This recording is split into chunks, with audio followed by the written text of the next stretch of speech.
Hello সবাইকে, আদ্রিকের অন্নপ্রাশনের blog নিয়ে চলে এসেছি। হচ্ছে সকালের ডেকোরেশন, যেখানে ওর স্নান করানো হবে।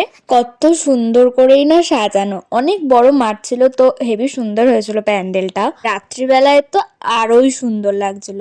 আচ্ছা, তোমরা দেখতে চাও তো সেই পুচকুটাকে? যাকে নিয়ে ভিডিও তাকেই এখনো দেখায়নি। আচ্ছা আচ্ছা, দেখাচ্ছি, কিন্তু তার আগে চ্যানেলটাকে সাবস্ক্রাইব করে নিও। তোড়জোড় তো শুরু, যাতে ভালো লাগে দেখতে আরো, তার জন্য গোলাপ ফুলের পাপড়ি ছড়িয়ে দিল। এই যে হচ্ছে আমাদের নীল সোনা, ওকে জলে নামিয়েছে কে এবার ওকে দেখে, ও তো একা একা খেলতেই ব্যস্ত। এদিকে তো ক্যামেরাম্যান তাকাতে বলছে, আমরা ডাকছি কিন্তু ও তো দেখো জলেই খেলতে ব্যস্ত।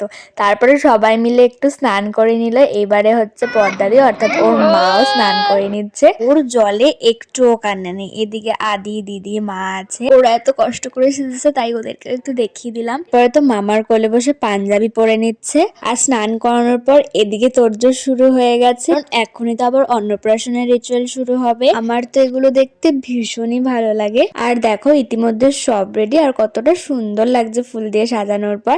এদিকে তো এখন মালা পরিয়ে নিচ্ছে, নীলের ঠাকুমা আশীর্বাদ করে নিচ্ছে, তারপরে পদ্মাদির ননদ আশীর্বাদ করলো, তারপরে এক এক করে মেজ শাশুড়ি, এরপরে পদ্মাদির ছোট শাশুড়ি আশীর্বাদ করে নিল, তারপরে করলো পদ্মাদির মা অর্থাৎ নীলের দিদা। ওকে টোপরটা পরালেই তোর বিরক্তি লাগে, কারণ নাকের মধ্যে পড়ে আরো সুরসুর করে, তার জন্য ওকে ঘুরিয়ে রাখানো হয়েছে টোপরটা। এরপরে আমার মা এখন করে নিচ্ছে আশীর্বাদ। দেখো ওর একটুও কানে নেই। নেক্সট ভিডিওতে আসছে ও কি ধরছে। চলো বাই।